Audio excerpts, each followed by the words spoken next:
Hello welcome. चलिए आज जो है हम सॉइल का पार्ट 2 वीडियो देखेंगे। पार्ट 1 में जो है हम ये सॉइल चैप्टर का पार्ट 2 वीडियो है। ठीक है, पार्ट 1 जो है इसका वीडियो हम एक अपलोड कर चुके हैं। यहाँ से हम कंपोजिशन ऑफ सॉइल का पढ़ना शुरू करेंगे। ठीक है, देखिए बोल रहा है कि the soil contains different particles of various sizes. मतलब सॉइल में जो अलग अलग क्या होते हैं, अलग अलग पार्टिकल्स होते हैं, वो भी अलग अलग साइजेज के और अनेक साइजेज के होते हैं। ठीक है, अलग अलग प्रकार के भी होते हैं। वो जो पार्टिकल के जो साइज होते हैं सॉइल के, वो कर इज वेरी इंपॉर्टेंट, बहुत ही महत्वपूर्ण होते हैं। किस लिए? To determine the properties of soil, मतलब कि सॉइल का प्रॉपर्टी बताने के लिए। प्रॉपर्टी का मतलब होता है उसका गुण बताने के लिए, उसका नेचर बताने के लिए। ठीक है, द मेन पार्टिकल, जो मेन पार्टिकल है उसका, विच डिटरमाइन द टेक्सचर और composition of soil are clay, silt and gravel. मतलब ये है कि सॉइल का जो मेन पार्टिकल जो होता है, जिससे वो डिटरमाइन करता है टेक्सचर, उसकी बनावट कैसी है, वो कौन कौन से ऐसे टर्म है। वो है, पहला एक टर्म है क्ले, एक होता है सिल्ट और एक होता है ग्रेवल। ठीक है, ये जो तीन ही टर्म जो होता है, इन्हीं से जो है मिट्टी जो है बना होता है। ठीक है, इन्हीं से मिट्टी का कंपोजिशन हुआ होता है। ठीक है, तो देखिए एक एक करके हम सबको देख लेते हैं कि क्ले क्या होता है। क्ले का ऐसे तो हिंदी मिट्टी ही होता है। ठीक है, जिस पर हम लोग खेती करते हैं और जिस पर हम लोग रहते हैं। और आगे है कि they are fine soil particles having size of less than 0.002 mm। ठीक है, ये एक ऐसे फाइन पार्टिकल्स होते हैं, मतलब कि ऐसे महीन पार्टिकल्स होते हैं जिनका जो साइज होता है वो किससे कम होता है? 0.002 मिलीमीटर से कम होता है। ठीक है, मतलब millimetre. The clay particles are very smooth, और ये जो क्ले जो पार्टिकल्स होते हैं बहुत ही ज़्यादा चिकनी होते हैं, और इनका जो बनावट होती है बहुत ही ज़्यादा मुलायम होती है। ठीक है, तो अब क्ले के बारे में जान गए होंगे। अब देखिए सिल्ट क्या होता है, तो सिल्ट के बारे में जानते हैं। देखिए ये जैसे जैसे ऊपर से नीचे आएगा, ठीक है, ये इंक्रीजिंग ऑर्डर में, सॉरी इसको हम ऐसे करते हैं, जैसे जैसे ये नीचे, देखिए ऊपर से नीचे आएगा, ये इनका साइज जो है बढ़ता जाएगा, मतलब कि इंक्रीज इन द साइज, मतलब ये साइज में बढ़ते जाते हैं। जैसे कि देखिए क्ले जो है सबसे वेरी स्मूथ होगा और इनका सॉफ्ट टेक्सचर होता है, लेकिन क्ले से थोड़ा सा बड़ा सिल्ट होता है। The silt particles are bigger than clay which ranges from, मतलब कि सिल्ट पार्टिकल जो होते हैं वो क्ले से बड़े होते हैं, जिनका रेंज देखिए जहां से ये खत्म हुआ है ना, 0.022 से, ये वहीं से शुरू होगा। देखिए 0.002 mm से खत्म होकर कहाँ तक? 0.005 तक इसका रेंज होता है। ठीक है, silt is a commonly found in reverse bed. जो सिल्ट जो होते हैं वो कहाँ मिलते हैं? तो ये रिवर के बेड में मिलते हैं, मतलब कि रिवर का जो नीचे वाला जो हिस्सा होता है जिसमें रिवर बहता है नीचे, इतना आप जान लीजिए कि रिवर का जो नीचे मिट्टी होता है ना, उसी को हम क्या कहते हैं? सिल्ट कहते हैं। It is less soft than clay particles. ये क्ले पार्टिकल्स से थोड़ा कम सॉफ्ट होता है, ये थोड़ा मुलायम कम होता है। अब देखिए सैंड, सैंड तो आप लोगों ने सभी कोई देखा होगा। तो देखिए ये सॉइल के सबसे बिगेस्ट पार्टिकल्स होते हैं। ठीक है, इनका साइज कहाँ से रेंज होगा? तो इनका साइज जो देखिए यहाँ से ये जो खत्म हुआ है ना 0.005 से, ये वहीं से शुरू होगा 0.005 mm से 2 mm तक इनका साइज होता है। They are coarse and texture and can be seen with eyes. ये जो होते हैं क्वार्सी होते हैं, टेक्सचर में इनकी बनावट जो होती है थोड़ी सी इसको छिद्रयुक्त बोल सकते हैं, या थोड़ी सी टेक्सचर जो होते हैं बड़े होते हैं, जिनको हम आसानी से अपनी आंखों से देख सकते हैं। देखिए अब ग्रेवल के बारे में जान लेते हैं कि ग्रेवल क्या होता है। ग्रेवल एक बड़े गिट्टी का एक रूप होता है। ठीक है, सॉइल का एक बड़ा फॉर्म, मतलब कि पत्थर का एक बड़ा फॉर्म ही ग्रेवल कहलाता, मिट्टी का एक बड़ा, ठीक है ना, या बोल सकते हैं पीसेज, स्मॉल स्टोन पीसेज इन सॉइल, मतलब कि मिट्टी में जो छोटे छोटे पीस होते हैं स्टोन को, उसी को ग्रेवल कहते हैं। ठीक है, soil form gravel. It mainly contains rock fragments. ठीक है, इसमें क्या होता है? रॉक के छोटे छोटे फ्रैगमेंट्स होते हैं। ठीक है, देखिए अब आते हैं आगे कि टाइप्स ऑफ सॉइल। अब हम पढ़ेंगे टाइप्स ऑफ सॉइल के बारे में, जानेंगे कि टाइप्स ऑफ सॉइल होता क्या है, सॉइल के कितने टाइप्स होते हैं। पहले तो देखिए हॉट्स यहाँ पर लिखा है, हॉट्स में क्वेश्चन पूछा है कि क्यों लोमी सॉइल को बेस्ट सॉइल कंसीडर किया जाता है प्लांट को ग्रोथ करने के लिए। तो देखिए टाइप्स ऑफ सॉइल आप पढ़िएगा ना, तो उसी में आपको नीचे जो है एक लोमी सॉइल मिलेगा। देखिए यहाँ पर एक लोमी सॉइल मिला है, तो उसको पढ़ेंगे हम लोग तो जब जान जाएंगे क्यों लोमी सॉइल जो होता है वो ग्रोथ ऑफ प्लांट्स के लिए बहुत बढ़िया होता है। देखिए पहले तो जानेंगे कि सॉइल को कितने कैटेगरी में बांटा गया है। तो soil are categorized mainly in 3 types. ठीक है, सॉइल को कितने टाइप्स पर बांटा गया है? 3 टाइप्स में। किस प्रोपोर्शन में बांटा गया है? तो साइज ऑफ पार्टिकल्स, मतलब कि पार्टिकल्स के साइज के अनुसार, ठीक है ना, इसको 3 टाइप्स में बांटा गया है। दे आर सैंडी, देखिए ये कौन कौन से हैं, तो आपको रेड कलर में यहाँ पर दिख रहा होगा। पहला जो है सैंडी है, दूसरा क्लेई है, ठीक है, और तीसरा जो है लोमी है, लास्ट वाला लोमी सॉइल है। देखिए क्वेश्चन में पूछा है कि लोमी सॉइल के बारे में, तो देखिए पहले सैंडी सॉइल के बारे में जान लेते हैं कि सैंडी सॉइल क्या होता है। The space between the soil particle is more in Sandy soil. Sandy soil में जो स्पेस होता है सॉइल के बीच में, सॉइल पार्टिकल्स के बीच में, वो ज़्यादा होता है, ठीक है। आगे है कि दिस इज द रीजन, इसका कारण यह है कि that it can hold air, इसी कारण से, इनके बीच में ज़्यादा स्पेस होने के कारण से ये होल्ड वाटर को ज़्यादा होल्ड कर सकता है, but can not retain water, लेकिन ये वाटर को अपने अंदर होल्ड नहीं कर सकता है। Water drains quickly through the Sandy soil, water जो है बहुत ही ज़्यादा सैंडी सॉइल में बहुत ही जल्दी ड्रेन हो जाता है, मतलब कि सूख जाता है या खत्म हो जाता है। It consist of small particle of weathered rocks, ये रॉक्स के जो छोटे छोटे पार्टिकल होते हैं ना, स्मॉल पार्टिकल, उनसे बने होते हैं। Sandy soil are not good for growing plants, sandy soil जो होते हैं वो पौधे उगाने के लिए अच्छे नहीं होते हैं, क्योंकि ये पानी को रिटेन नहीं कर सकते, अपने अंदर होल्डिंग करने की कैपेसिटी नहीं होती है। It is use for construction of building, इसका इस्तेमाल हम बिल्डिंग के कंस्ट्रक्शन के लिए करते हैं। देखते हैं ना, बालू और सीमेंट को मिलाकर हम लोग दीवार में जोड़ते हैं। क्लेई सॉइल के बारे में देखिए, क्लेई सॉइल क्या होती है, तो एक प्रकार का ये मिट्टी कह सकते हैं, ठीक है। तो the particles are tightly packed in clayey soil living very little और नो एयर स्पेस। देखिए क्लेई सॉइल जो ऐसा एक सॉइल है जिनके पार्टिकल्स बहुत ही ज़्यादा टाइट होते हैं, टाइटली पैक्ड होते हैं, और इनके बीच में स्पेस नहीं होता है, नो एयर स्पेस, इनके बीच में कोई भी एयर स्पेस नहीं होता है। This is the reason it is very good water retaining capacity, इसीलिए इसका रीजन ये है कि इनमें वाटर को होल्डिंग करने की कैपेसिटी जो होती है बहुत ही अच्छी होती है, ये अपने अंदर पानी को बहुत दिनों तक रख सकते हैं, ठीक है। Wet clay is very sticky to touch, ठीक है, मतलब कि अगर वेट क्ले, मतलब कि अगर मिट्टी को अगर भिंगा देंगे तो हम इसको अगर हाथ से छुएंगे, ठीक है ना, तो इसको टच करने में हमें चिपचिपा लगेगा, वेरी स्टिकी, लेकिन जब ये सूख जाता है तो बहुत ही ज़्यादा स्मूथ, चिकना हो जाता है।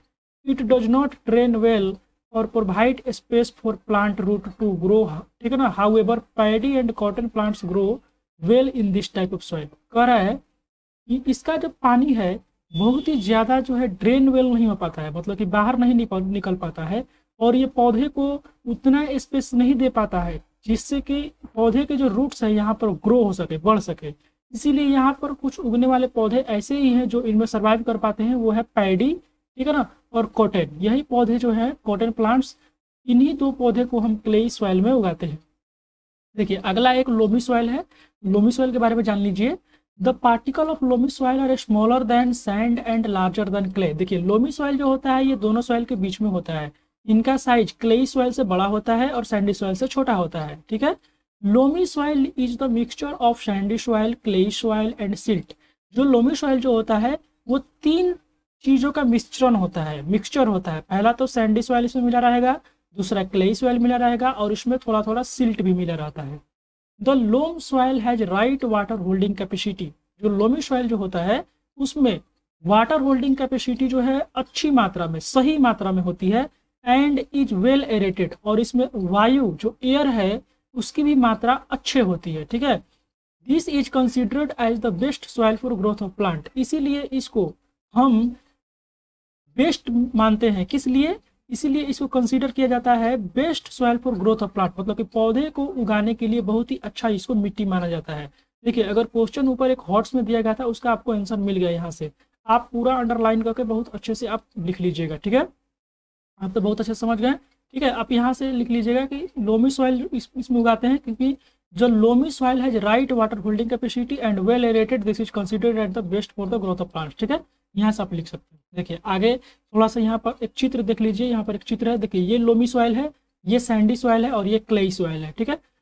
सैंडी सॉइल को हम, इस सैंडी सॉइल में एयर स्पेस बहुत ज़्यादा होता है, ये वाटर को रिटेन नहीं कर सकता, इसीलिए हम इसमें पौधे नहीं उगा सकते हैं। क्लेई सॉइल में वाटर होल्डिंग कैपेसिटी तो अच्छा होता है, लेकिन ये इसमें इतना स्पेस ही नहीं दे पाता है पौधे के रूट्स को, इसीलिए इसमें पौधे पैडी और सिर्फ कॉटन प्लांट उगा सकते हैं। लोमी सॉइल जो होता है इसमें राइट प्रोपोर्शन में एयर भी होती है और राइट प्रोपोर्शन में वाटर होल्डिंग कैपेसिटी होती है, इसीलिए हम इसमें लोमी सॉइल में बहुत ही अच्छे से हम ग्रोथ फॉर प्लांट मतलब कि पौधे को उगाने के लिए बहुत ही अच्छी मिट्टी होती है। ठीक है, आई होप आप समझे होंगे बहुत अच्छे से। देखिए लेकिन यहाँ पर हम तीनों के बीच में एक ही बार में डिफरेंस जान लेते हैं कि तीनों के बीच में कौन कौन से डिफरेंस होते हैं। देखिए सैंडी सॉइल के बारे में जानते हैं कि it has more than 2/3 sand and about 1/10 clay. देखिए कहने का मतलब यह है कि देखिए जैसे कि मिट्टी जो है उसका 2/3 हिस्सा जो होता है, ठीक है ना, 2/3 हिस्सा होता है उसमें सैंड होता है। क्या होता है? 2/3 कहने का मतलब कि 2/3, ठीक है, 2/3, और इसमें 1/10 मतलब कि 1/10 क्ले होता है, 1/10 हिस्सा मिट्टी होता है।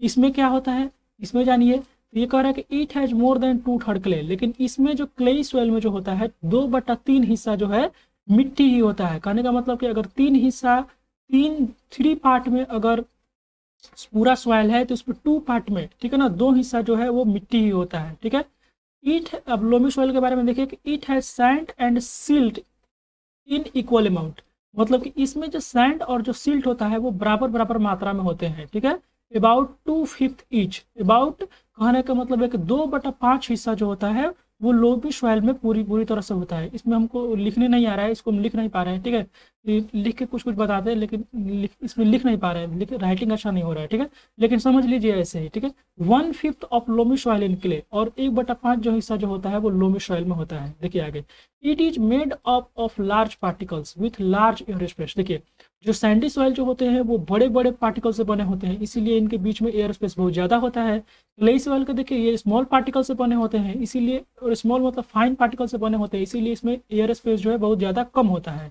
और लोमी सॉइल में जो होता है ह्यूमस अच्छे कंटेंट में होते हैं, और इसमें दोनों जो होते हैं सामान्य होते हैं, मॉडरेट होते हैं। ठीक है, ना कोई ज़्यादा ना कोई कम। ठीक है, आगे देखिए, it is poor in water retention so it ड्राइज up very easily. Sandy soil में वाटर जो है बहुत जल्दी सूख जाता है, इसी वाटर होल्डिंग कैपेसिटी कम होती है, रिटेन नहीं कर सकता है, इसीलिए बहुत ज़्यादा जल्दी सूख जाती है। देखिए it retains water become very sticky when wet. और क्ले सॉइल को अगर पानी डालिएगा ना तो ये क्या करेगा, बहुत ही जल्दी चिपचिपा हो जाएगा। ठीक है, जब ये भींग जाता है तो। और लोमी सॉइल में it retains moderate amount of water which is good for plant. और जो लोमी सॉइल जो होता है ये अच्छी मात्रा में, मॉडरेट मात्रा में, सामान्य मात्रा में, ठीक है, पानी को रिटेन करके रखता है, जो पौधे के लिए बहुत ही अच्छा है। ठीक है, देखिए आगे सैंडी सॉइल में देखिए, it is good for fruits and vegetable cultivation. ये इसमें कुछ कुछ फसल को और कुछ कुछ हम फ्रूट्स को भी उगा सकते हैं। ठीक है, उसका इसमें नाम नहीं दिया गया है, लेकिन देख लीजिएगा इसको। It is good for making pot. जो क्ले सॉइल जो होता है इसका इस्तेमाल मेनली किस में किया जाता है, क्ले सॉइल का इस्तेमाल हम मेकिंग पॉट्स के रूप में करते हैं, बर्तन बनाने। कुम्हार को देखे हैं आप, वो मिट्टी का घड़ा बनाता है, मिट्टी के बर्तन बनाते हैं। ठीक है, उसमें दिया देखे हैं, सब जो है इसमें चाय पीते हैं, कुल्हड़ बोलते हैं, क्ले सॉइल का बना होता है वो सब। लोमी सॉइल जो है वो ग्रोइंग क्रॉप्स मतलब कि फसल उगाने के लिए और गार्डनिंग के लिए करते हैं। ठीक है, अब देखिए प्रॉपर्टीज ऑफ सॉइल क्या होता है, प्रॉपर्टीज ऑफ सॉइल के बारे में जान लेते हैं। देखिए आगे जो है लिखा हुआ है कि the following are some important properties of soil, मतलब कि यहाँ पर कुछ सॉइल के कुछ इंपॉर्टेंट प्रॉपर्टीज दिए हुए हैं, उनके बारे में जानते हैं। पहला टर्म है एब्जॉर्प्शन ऑफ वाटर, मतलब कि सॉइल जो है वाटर को एब्जॉर्ब करता है। देखते हैं इसमें क्या है, the different soil absorb different amount of water. हम तो ये जानते ही हैं कि अलग अलग जितने भी डिफरेंट टाइप्स के जो सॉइल हैं वो अलग अलग अमाउंट ऑफ मतलब कि वाटर मतलब कि पानी की अलग अलग मात्रा को एब्जॉर्ब करते हैं। Clay soil absorb the highest amount of water. Clay soil जो होता है वो सबसे ज़्यादा पानी को एब्जॉर्ब करता है of its higher water retaining capacity, retention capacity. मतलब कि क्यों, क्योंकि इसके पास हायर क्या होता है, रिटेंशन कैपेसिटी होता है, इसीलिए वो हायर वाटर को एब्जॉर्ब कर लेता है। On the other hand Sandy soil absorb the least amount of water. जो अगर दूसरी तरफ देखा जाए तो जो सैंडी सॉइल जो होता है वो पानी की कम मात्रा को एब्जॉर्ब करता है, because of its lower water retention capacity, क्योंकि उसमें पानी की मतलब कि अपने अंदर होल्ड करने की जो कैपेसिटी होती है वो कम होती है। देखिए यहाँ पर एक हॉट्स है, उसके बारे में देखते हैं। Can you make clay toys from the soil collecting from garden. ये आपको यस और नो में आंसर देना है इसमें, कि आप जो गार्डन से एक मिट्टी लीजिए बगीचे से, क्या आप उससे खिलौने बना सकते हैं। तो आप ये लिखेंगे कि यस और नो, काउच भी आप लिख सकते हैं, ठीक है, ये हॉट्स है। तो देखिए उसमें से अगर आप क्लेई सॉइल लीजिएगा ना तो उससे बन जाएगा। देखिए आप तीन तीन प्रकार का सॉइल लिए थे ना, यहाँ पर देखिए क्लेई सॉइल यहाँ पर है, इसको आप लीजिएगा तो इससे मेकिंग पॉट्स बनाया जाता है, तो इससे आप खिलौने बना सकते हैं। तो हम जानेंगे परकुलेशन रेट ऑफ वाटर, क्या आखिर वाटर का जो परकुलेशन रेट है ये क्या होता है। सबसे पहले समझते हैं कि परकुलेशन होता क्या है। परकुलेशन का मतलब ये होता है the passing of the a liquid और a gas through a porous material is called a percolation. मतलब ये हुआ कि लिक्विड या गैस का, ठीक है ना, किसी पोरस मटेरियल के द्वारा पास होना ही परकुलेशन कहलाता है। कहने का मतलब ये है कि कोई भी लिक्विड लीजिए या कोई भी गैस लीजिए, ठीक है, किसी भी पोरस मटेरियल वो होते हैं जिसमें छिद्र युक्त बोल सकते हैं, ठीक है, जिससे लिक्विड और गैस पास हो सके, एक इस पार से उस पर जा सके, ठीक है, तो उसी को हम परकुलेशन कहते हैं। एक प्रकार से सोखना भी इसको कह सकते हैं, ठीक है। तो the amount of water drained through water in unit time is known as the percolation rate of water in soil. देखिए मिट्टी में पानी की उतनी मात्रा, ठीक है ना, प्रति मिनट में, यहाँ पर कुछ दिया हुआ है यूनिट टाइम, मतलब प्रति मिनट में जो ड्रेन होता है, ठीक है ना, वाटर ड्रेन होता है, वो जो सूखता है उसी को हम क्या कहते हैं, percolation of rate of water के नाम से जानते हैं। जैसे कि एग्जांपल यहाँ पर है कि when we sprinkle water on the ground, मतलब कि जब हम ग्राउंड पर वाटर को छिड़कते हैं, it is observe by the soil, ये मिट्टी के द्वारा ऑब्जर्व कर लिया जाता है। This process is called percolation of water. इसी प्रक्रिया को हम परकुलेशन ऑफ वाटर के नाम से जानते हैं। But water does not percolate with the same rate in all types of soil. देखिए लेकिन वाटर जो है सेम रेट से सभी टाइप्स के सॉइल में परकुलेट नहीं होता है। जैसे कि Sandy soil allow maximum percolation of water, ठीक है, जो सैंडी सॉइल जो होता है वो अपने अंदर से वाटर को ज़्यादा सोख के अपने अंदर से नीचे जाने देता है, मतलब कि बेड रॉक में ज़्यादा जाने देता है। क्ले सॉइल जो होता है वो मिनिमम परकुलेशन करता है वाटर का, क्योंकि उसमें वाटर होल्डिंग कैपेसिटी ज़्यादा होती है और अपने अंदर पानी को इतना होल्ड करके रख लेता है कि अब वो वाटर को आगे जाने नहीं दे सकता है, ठीक है। It can be calculated using the formula given below. यहाँ पर एक फार्मूला दिया गया है, परकुलेशन रेट को हम कैसे फाइंड आउट कर सकते हैं। देखिए यहाँ पर परकुलेशन रेट यहाँ पर लिखा गया है कि परकुलेशन रेट को हम ml मिलीलीटर पर मिनट, ठीक है, ऊपर जो है मिलीलीटर होना चाहिए, ऊपर मिलीलीटर और नीचे जो है मिनट होना चाहिए, कितने मिनट में हो रहा है।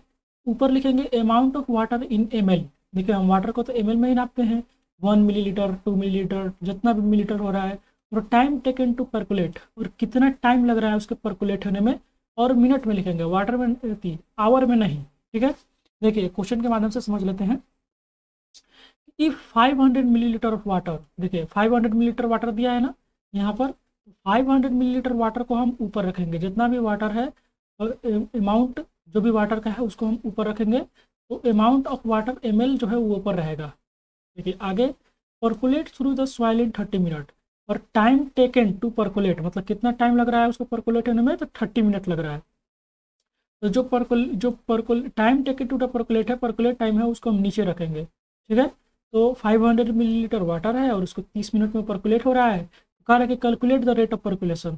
तो परकुलेशन का रेट को फाइंड आउट कीजिए। तो आप यहाँ से ईजी कटा सकते हैं, ठीक है। आप कैसे ईजी कटा सकते हैं, देखिए एक जीरो ये कट जाएगा, ठीक है, और 3 से इसको कटा सकते हैं, 16 3 जा 48, ठीक है, आपका 20 बचेगा, और 3 का पार्ट आप 6 टाइम पड़ेगा, 6 3 जा 18 होता है, ठीक है, तो आपका कट जाएगा 16.6 मिलीलीटर, ठीक है, वो भी पर मिनट। यहाँ पर पर मिनट लगाना मत भूलिएगा कि ये 1 मिनट में हो रहा है, 1 मिनट में 16.6 मिलीलीटर पानी परकुलेट हो रहा है। देखिए अब आगे के बारे में जान लेते हैं। सॉइल टाइप्स एंड क्रॉप्स, मतलब कि सॉइल के अब सॉइल का टाइप्स जो है किसके बेसिस पर जानते हैं और उसमें कौन कौन से फसल उपजाया जाता है। देखिए अब हम जानेंगे सॉइल के टाइप्स ओरिजिन और लोकेशन के आधार पर, ठीक है, मतलब कि सॉइल जो है कहाँ पर रहता है और लोकेशन, वो जगह कैसा है। Soil can be different types, मतलब कि जगह के अनुसार सॉइल जो होते हैं वो अनेक प्रकार के हो सकते हैं। The properties of this soil decided to the types of crops to be grown in the soil, मतलब कि सॉइल के जैसे प्रकार होते हैं, वो सॉइल कैसा है, रेड सॉइल है, ब्लैक सॉइल है, ठीक है, क्ले, जिस प्रकार का सॉइल होता है उसी के अनुसार उसमें फसल भी उगाया जाता है। Some common types of soil and crops are given in the मतलब grown in them are given below, मतलब कुछ टाइप्स के यहाँ पर सॉइल और उसमें उगने वाले फसल का नाम यहाँ पर दिया गया है। जैसे कि जान लेते हैं, पहला पहला यहाँ पर है रेड सॉइल। रेड सॉइल क्या होता है, इसको हम हिंदी में लाल मिट्टी के नाम से जानते हैं। It constitute 25% of total soil area in India. ठीक है, ये इंडिया का अगर हम मैप बनाए, इंडिया का अगर टोटल मिट्टी अगर 100% है तो उसमें से 25% मिट्टी कौन सा है, रेड सॉइल है। Is the most widely spread soil, और ये ज़्यादा, ठीक है ना, फैला हुआ मिट्टी है, लेकिन सबसे ज़्यादा नहीं, सबसे ज़्यादा जो है एलुवियल सॉइल फैला होता है। ठीक है, इसको याद रखिएगा, ये सेकंड नंबर पर आता है red soil. The red soil is rich in iron oxide. ये जो रेड सॉइल होता है, इसका रंग, ये पूछा जाता है कि आखिर इसका रंग क्यों रेड है, तो इसमें आयरन ऑक्साइड पाया जाता है, इसीलिए इसका रंग रेड हो जाता है। It appears yellow when it contain more water and less iron. देखिए, अगर इसको आप पानी पटाते हैं ना इसमें, ठीक है, तो ये क्या होता है, ये येलो रंग का हो जाता है, और वो मतलब कि इसमें बहुत ज़्यादा पानी हो जाएगा और इसमें कम आयरन हो जाएगा तो ये येलो दिखाई देने लगता है। ठीक है, ये किस किस चीज़ का मिक्सचर होता है, तो ये क्ले एंड सैंड का मिक्सचर होता है। ये फर्टाइल नहीं होता है, लेकिन इसको फर्टाइल बना दिया जाता है क्या मिलाकर, इसमें हम मैन्यूर्स मिला देते हैं। ठीक है, मैन्यूर्स मिलाते हैं और फर्टिलाइजर्स मिला देते हैं। ठीक है, खाद मिला देते हैं जिससे ये फर्टाइल हो जाता है।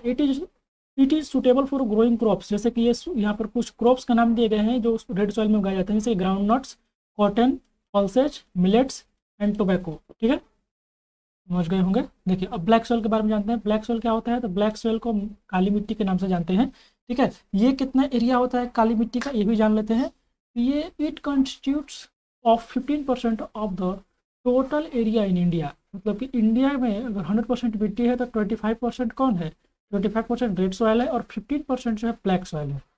It is formed as a result of weathering of lava rocks. देखिए, जो लावा रॉक्स, लावा के बारे में आप जानते हैं, जैसे कि अगर हम एक प्रकार से, अगर हम यहाँ पर देखें रफ का, देखिएगा यहाँ पर मान लीजिए हमारा अर्थ है। ठीक है, तो अर्थ का 3 लेयर होता है। देखिए, एक लेयर हो गया ऊपर, वो 2 लेयर और एक नीचे। ठीक है ना, ये नीचे 3 लेयर पे। यहाँ पर जो सबसे वाला जो नीचे होता है ना, यहाँ पर ये वाला जो हिस्सा होता है पूरा मैग्मा से भरा होता है। मैग्मा को हम क्या कहते हैं, लावा कहते हैं। ये लावा से होता है। और ये क्या होता है, कभी कभी भूकंप आते हैं, ठीक है ना, अर्थक्वेक आता है, तो ये कभी कभी लावा जो है ऊपर आ जाता है। ठीक है, कहीं से ऊपर आ जाता है तो उससे इनसे रॉक बन जाता है। जब ये आएंगे लावा, ये ऊपर क्या करते हैं, पहाड़ बना लेते हैं ऐसे। ठीक है, तो मान लीजिए ऐसे पहाड़ बना लेंगे, बड़े बड़े पहाड़। अब इनसे रॉक जो है वेदर होता है, मतलब धीरे धीरे टूटता है, और टूट करके नीचे मिट्टी जो बनता है उसी को हम किस नाम से जानते हैं, ब्लैक सॉइल के नाम से जानते हैं। ठीक है, तो लावा रॉक आप समझ गए, लावा रॉक कैसे बनता है। ठीक है, it is rich in iron. इसमें क्या क्या होता है मुख्यतः, इसमें आयरन, मैग्नीशियम, सिलिका और पोटास होता है। ठीक है, ये सब मिनरल्स होते हैं। It is high clay content and high water retaining property. ये जो होता है, इसमें मिट्टी की क्षमता बहुत ज़्यादा होती है और इसमें वाटर को रिटेन करने की प्रॉपर्टी भी ज़्यादा होती है, इसीलिए इसको बेस्ट क्रॉप्स माना जाता है।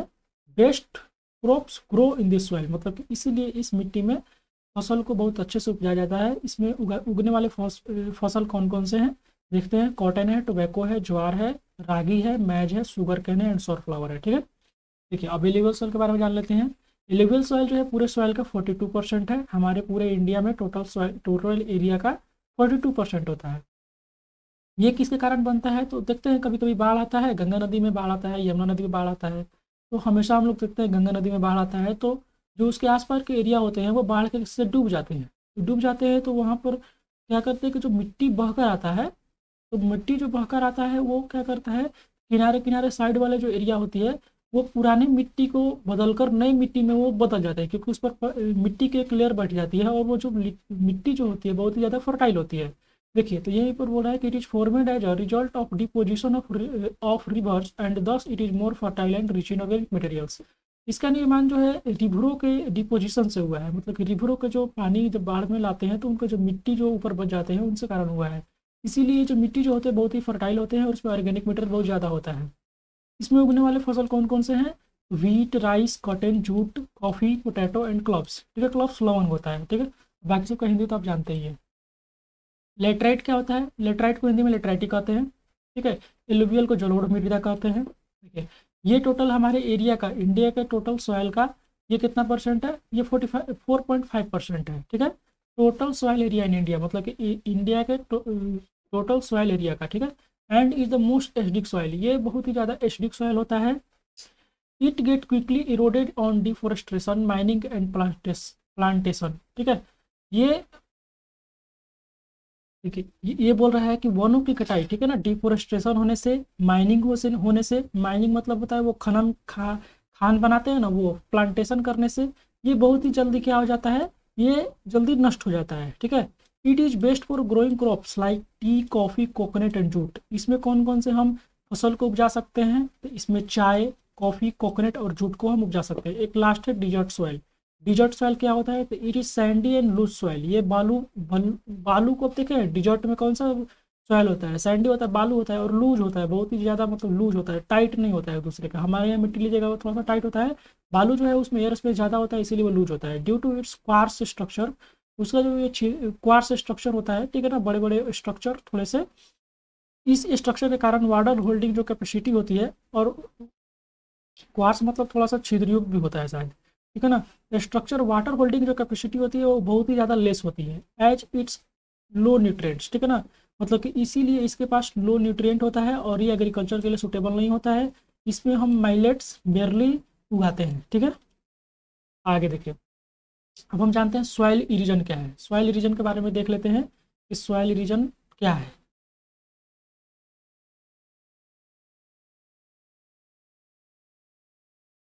देखिए सॉइल इरोजन क्या होता है, तो सॉइल इरोजन के बारे में जानते हैं। सॉइल इरोजन मतलब होता है मृदा का अपरदन। ठीक है, अपरदन मतलब होता है मिट्टी का कट जाना। देखिए, the removal of top soil by wind water is called soil erosion. मतलब कि मिट्टी का जो टॉप सॉइल है, सबसे ऊपरी परत जो है, आंधी और, ठीक है ना, पानी के द्वारा रिमूवल हो जाना, किसी कारण रिमूवल हो जाता है, हट जाता है वहाँ से, तो उसी को हम सॉइल इरोजन के नाम से जानते हैं। Soil erosion affect the fertility of soil. Soil erosion जो होता है वो क्या करता है, सॉइल के जो फर्टिलिटी होती है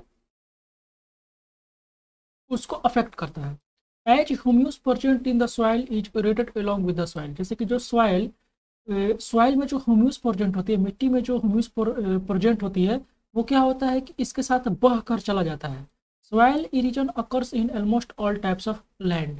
जो सॉइल इरोजन जो है, मिट्टी का जो अपरदन है, वो सभी प्रकार के भूमि में होता है। ठीक है, द फ्लोइंग वाटर मतलब बहता हुआ पानी, रेन वाटर मतलब वर्षा का पानी, एंड द वाइंड हवा, ठीक है ना, इज द मेन फैक्टर्स, वो मुख्य कारक है। ठीक है, which cause a significant amount of soil. जो सिग्निफिकेंट अमाउंट एक निश्चित मात्रा में, ठीक है ना, सॉइल लॉस का कारण बनता है प्रत्येक वर्ष। Too much of soil erosion causes serious loss of top soil and also reduce crop production. देखिए, अगर बहुत ज़्यादा अगर सॉइल इरोजन हो जाएगा, मृदा अपरदन हो जाएगा, इससे एक बहुत ही भयानक, ठीक है ना, लॉस हो जाएगा किसका, टॉप सॉइल का, जिससे हमारी जो फसल की जो प्रोडक्शन है, ठीक है ना, फसल की जो उत्पादकता है, वो धीरे धीरे क्या हो जाएगी, रिड्यूस हो जाएगी, मतलब कम हो जाएगी। इट इज इम्पोर्टेंट, ठीक है ना, इसलिए बहुत ही महत्वपूर्ण है टू प्रिवेंट सॉइल इरोजन। ठीक है ना, सॉइल इस मतलब कि सॉइल इरोजन को रोकना बाई सॉइल कंजर्वेशन, मतलब कि मृदा संरक्षण करके। मतलब ये हुआ कि मृदा संरक्षण करके हम सॉइल इरोजन को रोक सकते हैं। The other factors which increase soil erosion are steeper slope, overgrazing, flood and heavy rain, improper farming, deforestation and urbanisation. देखिए, और दूसरी कारक कौन कौन से हैं जो सॉइल इरोजन को प्रभावित करते हैं। सॉइल इरोजन उनसे हो सकते हैं जैसे कि स्टीपर स्लोप, जैसे कि ढलवा होता है ना। देखिए, ऐसे मान लो कि ढलाव होता है, मिट्टी जो है पूरा कट के बह के नीचे चला जाता है। ओवर ग्रेजिंग मतलब कि जानवर जो होते हैं कहीं कहीं का घास जो है पूरा चढ़ जाते हैं, ओवर ग्रेजिंग हो जाता है, जिससे वहाँ पर का मिट्टी बह जाता है। फ्लड्स, बाढ़ आ जाने से मिट्टी बह जाता है। हेवी रेन, अगर बहुत ज़्यादा वर्षा हो गया उससे भी हो सकता है। इम्प्रॉपर फार्मिंग, इम्प्रॉपर फार्मिंग से भी मिट्टी जो है बहता है। ठीक है, जैसे कि एक ही फसल को बार बार अगर लगाएंगे तो इम्प्रॉपर फार्मिंग कहलाता है। ठीक है, जिससे उसमें के जो एक ही पोषक तत्व है जो बार बार उपयोग में आता है, जिससे वो पोषक तत्व खत्म हो जाता है और वो भूमि जो है बंजर हो जाती है। डिफोरेस्ट्रेशन मतलब कि पेड़ों की कटाई से। अर्बनाइजेशन मतलब कि धीरे धीरे शहरीकरण से भी सॉइल इरोजन का देखने को हमें मिलता है। देखिए, अब सॉइल कंजर्वेशन क्या है। सॉइल कंजर्वेशन मतलब मिट्टी मृदा संरक्षण, मतलब कि मिट्टी को इरोड होने से सॉइल इरोजन को रोकना ही, ठीक है ना, सॉइल कंजर्वेशन कहलाता है। मतलब कि the practice of prevention of soil erosion. ठीक है, मतलब ये हुआ कि सॉइल इरोजन को रोकना, ठीक है ना, सॉइल इरोजन को रोकना और एंड मेंटेनिंग इट्स क्वालिटी, ठीक है ना, मतलब कि मिट्टी की जो गुणवत्ता है, क्वालिटी है, उसको बनाए रखना है सॉइल कंजर्वेशन के नाम से हम लोग जानते हैं, ठीक है।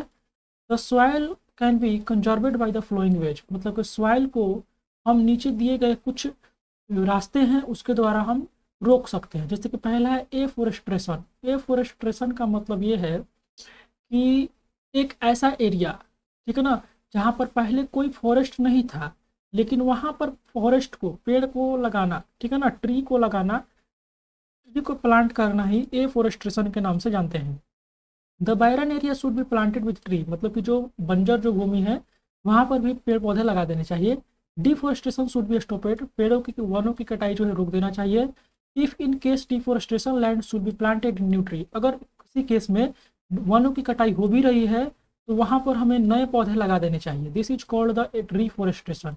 अगर पुराने पौधे पौधे को काट कर नए पौधे अगर उसी जगह पर लगा रहे हैं और वो पौधा बड़ा बड़ा हो जाए तो उसी को हम रिफोरेस्ट्रेशन के नाम से जानते हैं। देखिए अगला है कंस्ट्रक्टिंग डैम्स। कंस्ट्रक्टिंग डैम्स करके हम सॉइल कंजर्व कैसे कर सकते हैं। तो soil erosion caused bye flood, मतलब कि बाढ़ से भी बहुत ज़्यादा सॉइल इरोजन हो जाता है। Can be avoided by constructing dams, ठीक है ना, अक्रॉस द रिवर, नदियों पर हम बांध बनाकर हम इसे मतलब कि मिट्टी के इरोजन से बचा सकते हैं। This check the speed of water and save soil from erosion. ये जो डैम जो होता है वो वाटर का स्पीड को चेक करता है, बताता है कि वाटर जो है कितनी स्पीड से बह रहा है, ठीक है, जिससे हम सॉइल इरोजन को बता सकते हैं, ठीक है। देखिए आगे क्या है, अवॉइडिंग ओवर ग्रेजिंग, मतलब कि ज़्यादा चरने से बचना, ठीक है, कि over grazing of forest and grassland by animal should be properly checked. देखिए कह रहा है कि जंगलों का ओवर ग्रेजिंग होना, ठीक है ना, मतलब कि ज़्यादा चरना, और grass land by the animals, ठीक है, मतलब कि एनिमल्स के द्वारा, यहाँ पर क्या बोल रहा है, बाय द एनिमल, यहाँ पर कुछ बोल रहा है कि बाय एनिमल, ठीक है ना, मतलब कि ओवर ग्रेजिंग ऑफ फॉरेस्ट, मतलब कि जंगलों का ओवर ग्रेजिंग होना या ग्रास लैंड का ओवर ग्रेजिंग होना, ठीक है ना, शुड बी प्रॉपरली चेक, मतलब कि उसे नियमित रूप से चेक किया जाना चाहिए, ठीक है। Animals move on the field for grazing, मतलब जानवर जो हैं वो फील्ड में तो घास चरने के लिए जाते हैं। एंड स्पॉइल द सॉइल, और मिट्टी को बर्बाद कर देते हैं। बाय देयर रूफ्स, वो अपने जो उनके खूर होते हैं उनके द्वारा। Which lead to soil erosion, जिससे सॉइल इरोजन हो जाता है। कहने का मतलब आप लोग समझे कि ये है कि जब जानवर जो है वो जाते हैं घास को चरने के लिए, तो वो चरते तो हैं, ठीक है, बहुत अच्छा है, लेकिन वो क्या होता है कि कभी कभी अपने खूर से वो मिट्टी को, कहीं के घास को नीचे से रगड़ते हैं या मारते हैं, तो वहाँ का जो घास है वो कवर जाता है, जिससे सॉइल इरोजन होता है। देखिए आगे देखिए टेरेस फार्मिंग। टेरेस फार्मिंग से क्या करना चाहिए, इसीलिए उसको, मतलब कि जो ओवर ग्रास लैंड है उसको प्रॉपरली चेक करते रहना चाहिए, ठीक है। आगे देखिए टेरेस फार्मिंग से हम कैसे बच सकते हैं सॉइल इरोजन को। तो टेरेस फार्मिंग में जो स्लोप प्लेन, मतलब टेरेस फार्मिंग जो है वो क्या है, एक स्लोप प्लेन है that has been cut into a series of flat surface which resemble steps. देखो इसको एक सीढ़ी नुमा खेती भी इसको कहते हैं, सीढ़ी के रूप में इसको कट कर दिया जाता है, ठीक है। आगे देखो, the farming done in terrace is called terrace farming, ठीक है, मतलब कि अगर इस टेरेस पर अगर हम फार्मिंग कर रहे हैं तो इसी को हम किस नाम से जानते हैं, टेरेस फार्मिंग के नाम से जानते हैं, और स्टेप फार्मिंग के नाम से जानते हैं। It protect soil erosion by reducing the speed of flowing water, speed of flowing water. ये जो है मिट्टी के इरोजन को इस प्रकार रोकता है कि जैसे कि पानी ऊपर से नीचे अगर आ रहा है, ठीक है ना, जैसे कि ऊपर से अगर नीचे आ रहा है तो वो पानी का जो स्पीड है वो धीरे धीरे कम कर देता है, जिससे सॉइल इरोजन जो है वो रुकता है। रुकता तो नहीं है लेकिन कम कर देता है, रिड्यूस कर देता है।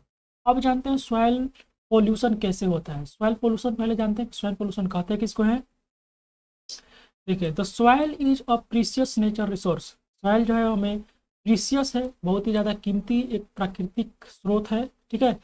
इट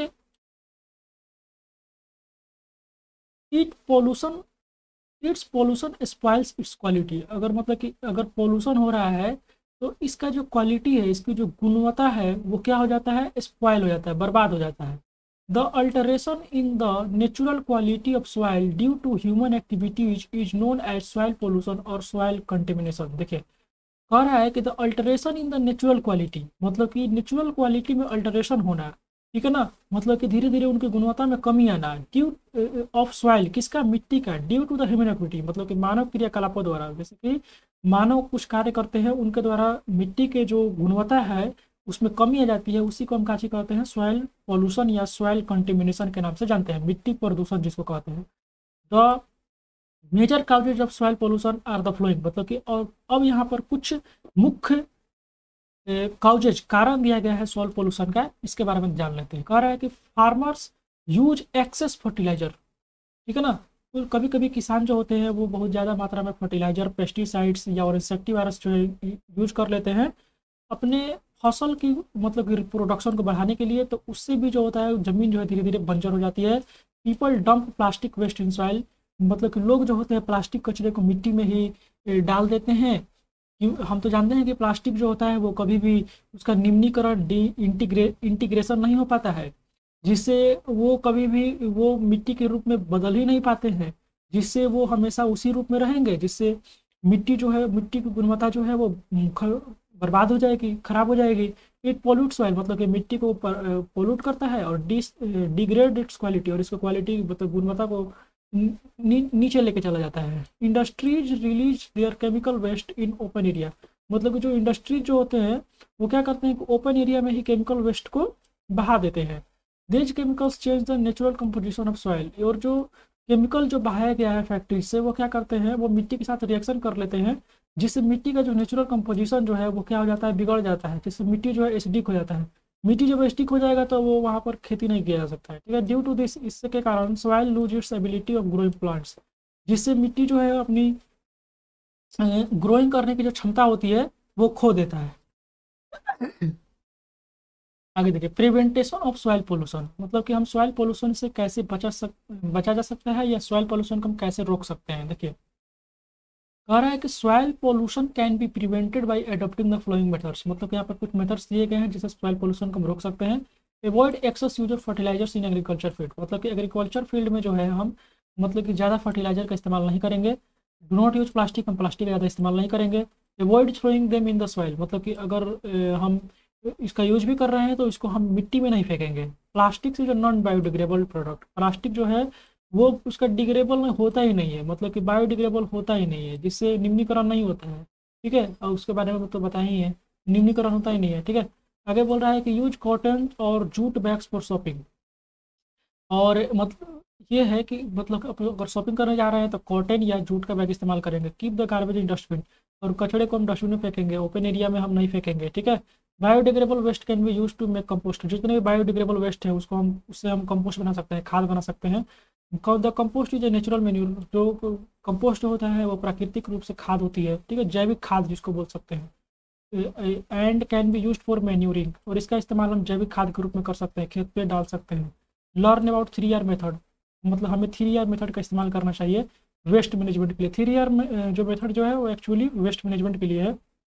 इसमें क्या होता है, रिड्यूस, जैसे कि जितने भी नॉन बायोडिग्रेडेबल जो चीज़ है उसका हम इस्तेमाल कम करेंगे, उसको फिर से रिसाइकल करेंगे। कोई कोई चीज़ होता है, प्लास्टिक के बड़े चीज़ होते हैं, उनको हम रिसाइकल करके कुछ छोटे और उससे सस्ते सामान को बना सकते हैं, मतलब फिर से उसको रिसाइकल कर सकते हैं, और रिसाइकल करके हम उसको फिर से रीयूज कर सकते हैं। तो यही होता है 3R।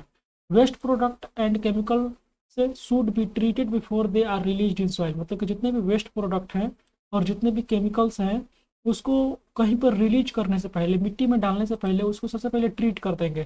ट्रीट करने का मतलब यह है कि उसमें बीमारी होती है, जैसे कि हम अगर बीमार होते हैं तो डॉक्टर के पास जाते हैं तो डॉक्टर और नर्स क्या करता है, हमें ट्रीट करते हैं।